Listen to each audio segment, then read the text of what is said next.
All right, y'all.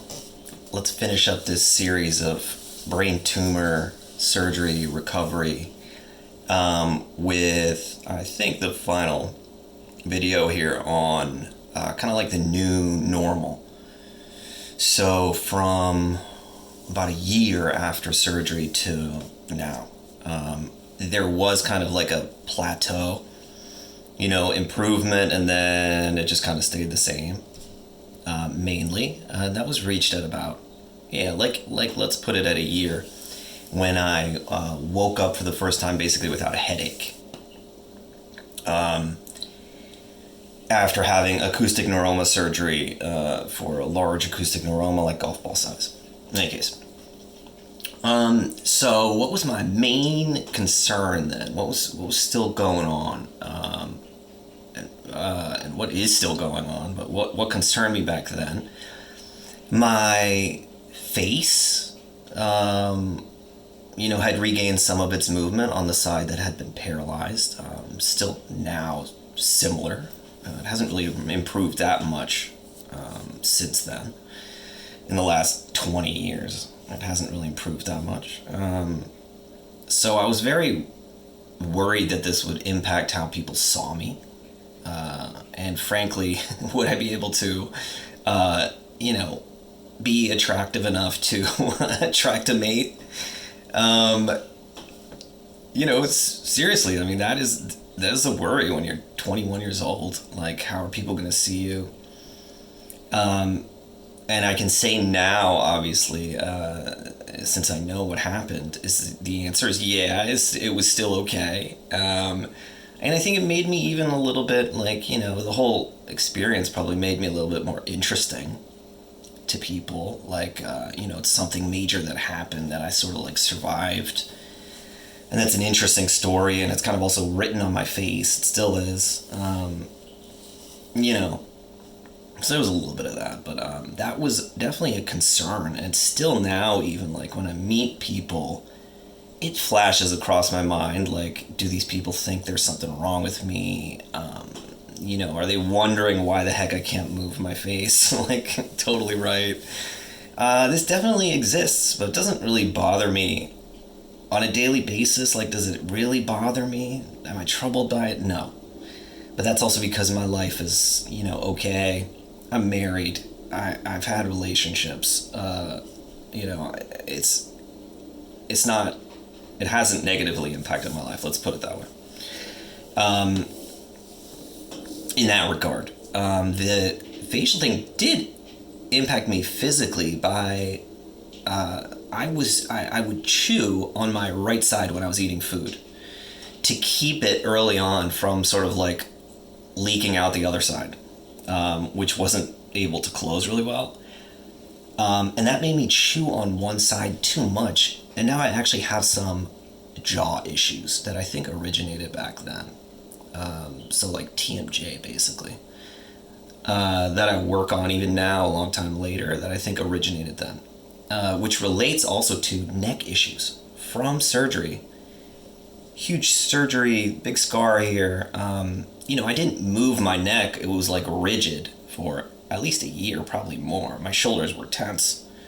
To protect my head and keep it from moving, I would turn like this, like that one Batman that couldn't turn his head in the suit. It was kind of like that.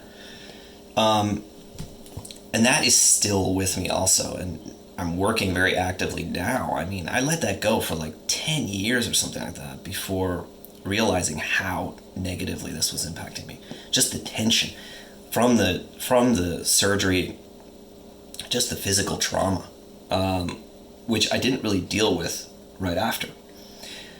You could have massages, you could do physical therapy, you could get acupuncture, you can do all these things, and I did none of that. And my younger body did a great job healing, but I could have put myself in a better position. Let's put it that way. So that definitely happened. But physically otherwise, I was able to completely engage in sports. My balance basically does not impact me and hasn't impacted me negatively in a big way. I'm more afraid of heights than I would be, I think, and more scared of standing on edges of stuff, for sure. Then I hold on to something. Or if I'm hiking up a mountain, then I have my, like, sticks, and I feel way more comfortable. Because I don't quite have it. And so if I'm in, like, some, almost life-threatening situation, standing on the edge of some mountain, I'm not going to just do that like I used to. But that's not happening every day. Usually every day I'm just living life. I can ride my bike. I'm careful. Totally can ride bikes, run, be healthy. Climb. I used to rock climb in the gym, which is very balancy. So, basically total recovery in that way.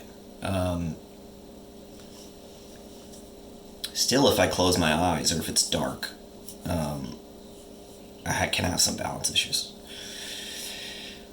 because my visual sense kind of, makes my balance way better. So my brain uses the visual sense to balance itself much more than for a normal person. And what else? Hearing has become more of an annoying thing. Being deaf in one ear impacts how you hear stuff, especially in certain situations. So if I'm in a noisy situation, then I start to have issues. So even socially, it has impacted me for sure. At a party, I will not be able to hear people talking in a group very well, especially if there's music in the background. I can't pinpoint sounds, so voices. So I've learned to just naturally read lips a little bit, because in those situations I will be looking at your mouth to link audio with who you are. So I can hear what someone is saying much better if I'm looking at their mouth.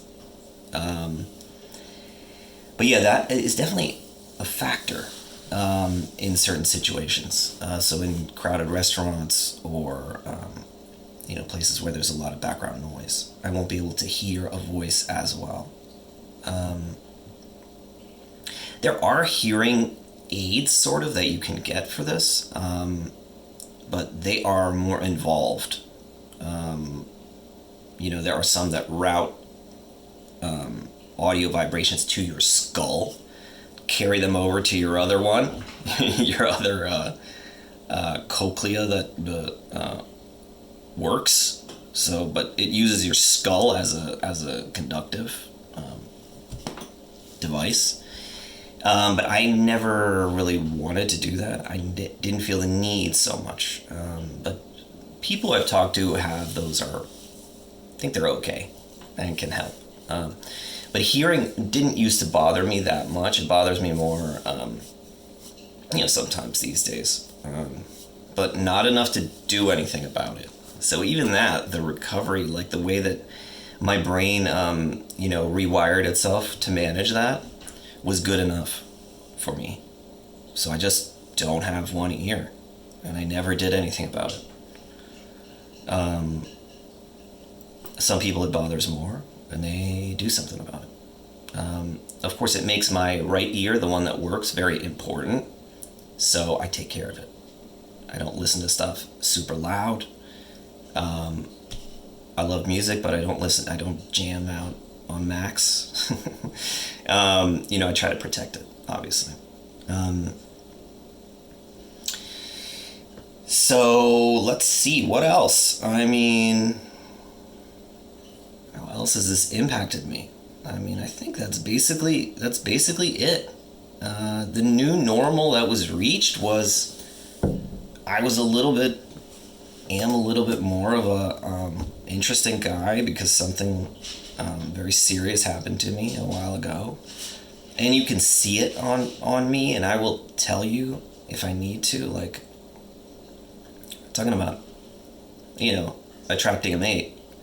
Going on dates, you gotta say, if you're going to a place that has other people in it, you're gonna go have a drink or whatever, you gotta say, like, hey, I only hear in one ear. Can you sit here and I'll sit here? That definitely happened. And it's more romantic if you gotta like lean in real close to listen to someone talk. So things like that definitely happen. You gotta live with this. This is there always. And I did learn to sort of like embrace it and stop ignoring that it happened. Leaned into it a little bit, but that took a long time for me, really long. I'm talking 5 years, 10 years, because it's such a huge shift. But I have to say, I am okay. I was all right, even though it was hard getting through it.